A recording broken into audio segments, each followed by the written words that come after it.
exposure and relaxation. That's systematic desensitization. I think I asked you in this exam, but that came out in Psych 1. It's a form of, basically it's combined, it's adding something to exposure therapy, graduated exposure. It's adding another piece, the counter conditioning piece. Or what is it called? The graduate exposure plus relaxation? That's called systematic desensitization. The idea there is that if you're afraid of something, you have a fear, a specific fear of heights, it's probably going to work through graduate exposure, one step at a time, to be exposed to it. But it might make it more effective if you're taught to relax, because you relax, expose, relax, expose, relax, expose.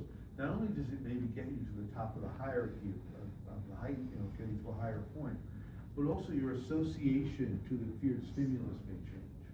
Remember, if you have a feared stimulus, if you have a phobia, anything associated with that thing is negative.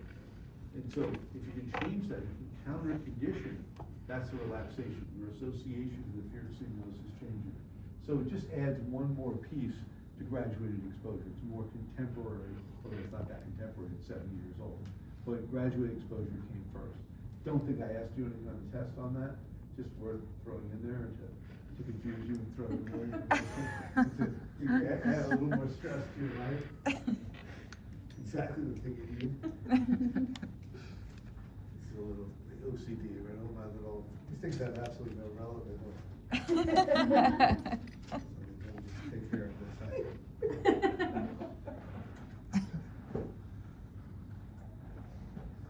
I'm anti-hoarding, and I obviously have these little post-its. Okay, so we have phobias, simple phobia. We talked about social anxiety disorder. The fear is a social situation. Could be one person, it could be a group. It depends on the individual. Obviously, exposure here as well, or some form of cognitive behavioral therapy. It's not just exposure, but it has something to do with changing your thinking.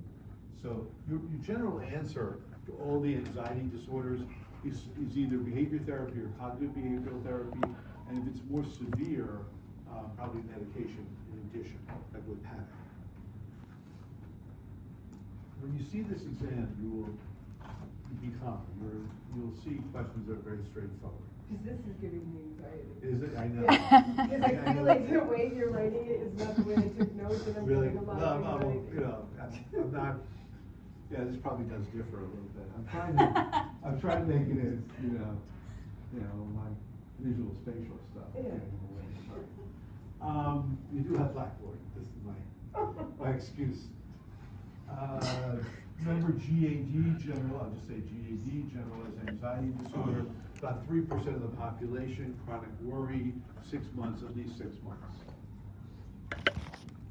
We're going to do a little verbal quiz at the end. I almost guarantee you know some of this already, a lot of it already.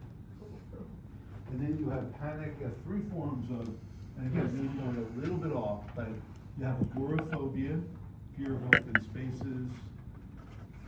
Usually it can be described as a fear of doing things autonomously, independently, for example, leaving your home, or leaving it unaccompanied.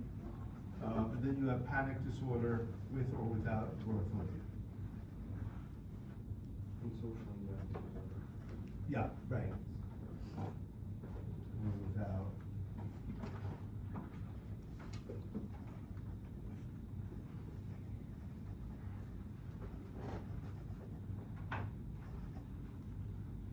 Okay, the last. Oh, one question? Yes.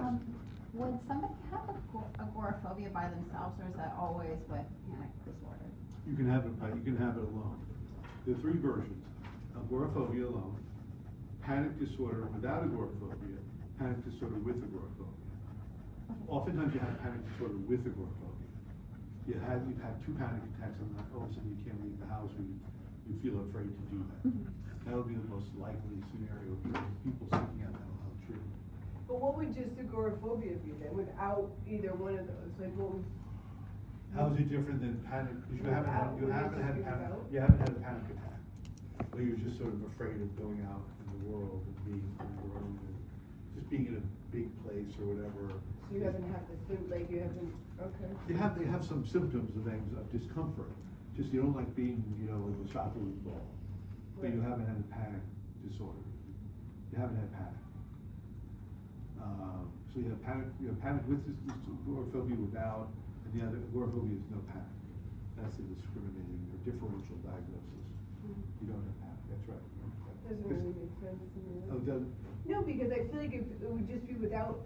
You normally have without panic disorder. You're right, for the most part. Agoraphobia would just be without panic disorder, that's it.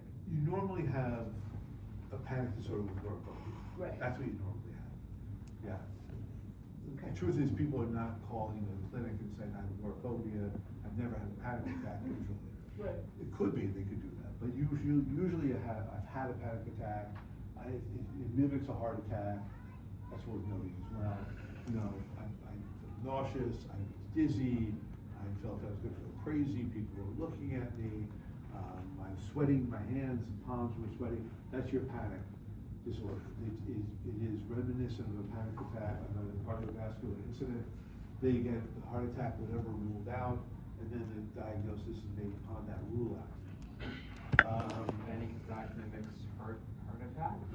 It does, yeah. I'm trying to think what's the best way of doing this in here. But why? I'll put it right here. Why does it do that? It's, well, people somaticize, we'll talk about this next after, maybe your next unit after the exam. People somaticize symptoms. Sometimes it's associated with a lack of psychological mindedness, and it may be more acceptable to do that. We live in a world that often does not let you accept psychological Bless symptoms, you. so it often gets expressed. Bless you. If you said, there's certain people will say, it's interesting, will say, you know, I went to the doctor, they're almost looking for a medical reason more than a psychiatric. You know, you said to them, we're fine, you just had a panic attack. No, I'm not fine.